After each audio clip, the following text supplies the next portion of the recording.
Shalom, shalom. This week we start again with Sefer Bereishit. We just came from Simchat Torah, where we celebrated the completion of reading the Chamisha Torah, the five books of Moses, and we start again from the beginning. We read the first chapter, Bereishit, on Simchat Torah, and now we will continue and we will read the rest. And I think that there's so much to learn from the creation of man and on, specifically as people, and certain lessons about what they did right and what they did wrong. And I want to begin from the beginning where God creates man, and He says, "Lo tov hiot adam levado." It's not good for man to be alone.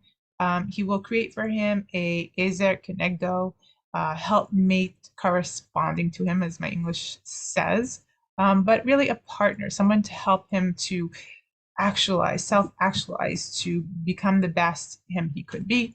But right after this, interestingly enough, we're not told that God creates this partner for him. We're told that God brings all the animals before man, and man studies the nature of all the animals and he names them according to their nature.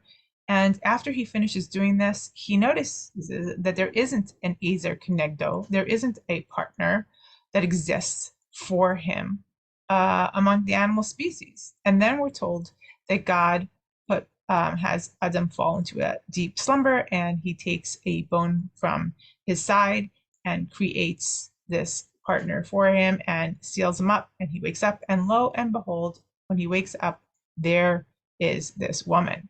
And we're told that here he goes to name her, just like he named all of other God's other creatures. And it says, "Vayomer ha'adam, zot ha'pa'am etzem me'atzamai ubasar mibasari, lezot yikra isha ki me'ish lakcha zot."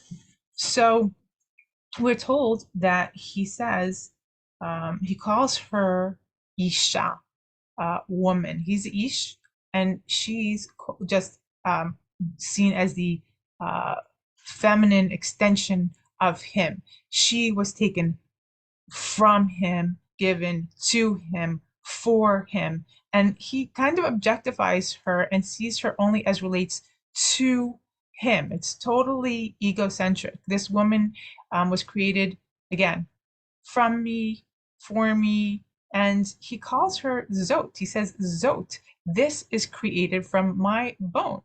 And he sees her really only as pertains to himself.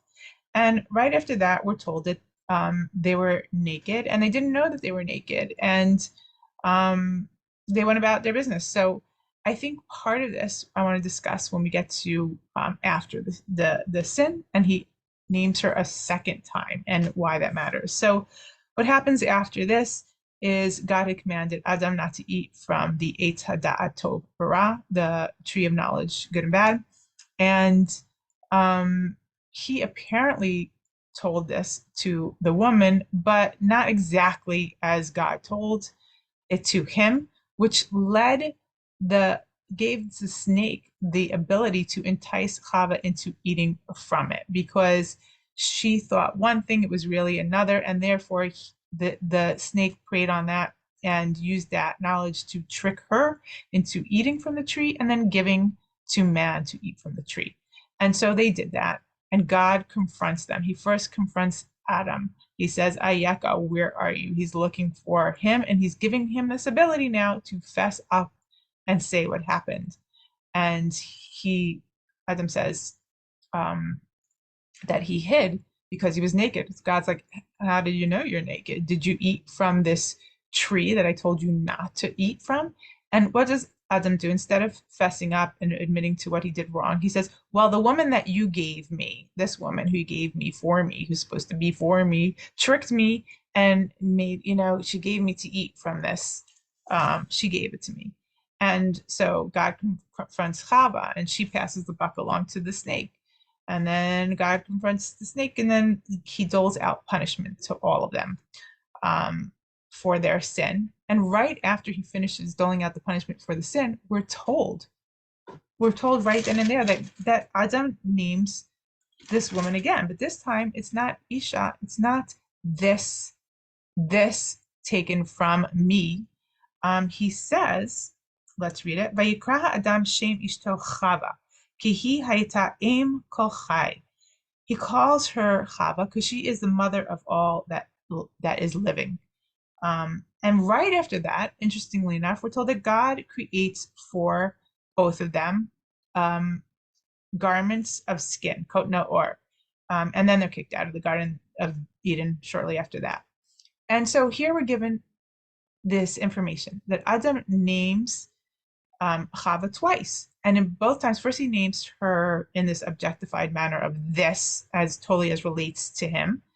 And then they're told that they were naked, what they were or were not wearing. And here, the second time after the sin, he names her again, right? But this time he names her and he gives her, she has her own identity. She's not this anymore. She's Aim Kol Chai, mother of all that lives, all living things.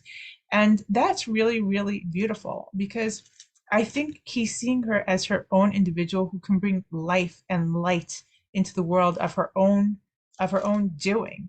It's kind of like, okay, so mother of all, we can say that we take that literally because she does become the mother of his children, but that didn't happen yet. So I don't think that's what it means. I think what it means is just as when somebody's deeply in love and they notice they notice everything in the world is brighter and full of life and light like it never was before. All of a sudden, he had an appreciation for Chava as her own individual. She is this mother of the living things. Like she brought a new light into the world, and he saw her that way for the first time.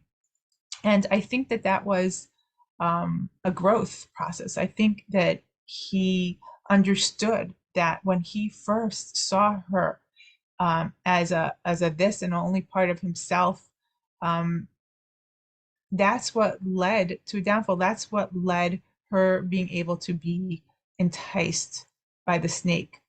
Because it was that lack of respect, the lack of seeing her as an individual, lack of treating her the right way, which perhaps if he did, she wouldn't have fallen prey to the snake and his games at all. Um, and unfortunately, that didn't happen. But fortunately, at the end, he does see her that way, and he does see her as an individual and someone who brings light and life into the world um, on her own as an individual. And once that happened, then God had to clothe them.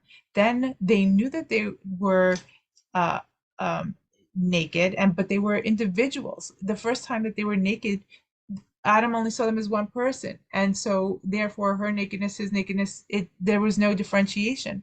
But now that they're two individuals that have their positive traits and their negative traits are falling to do good and fall, and they needed their own kavod. This Adam saw her as a woman, or their own respect as a woman outside of him, and that she deserved that respect, and she deserved to be covered up, so to speak, um, you know, when he was talking to her and viewing her, and vice versa.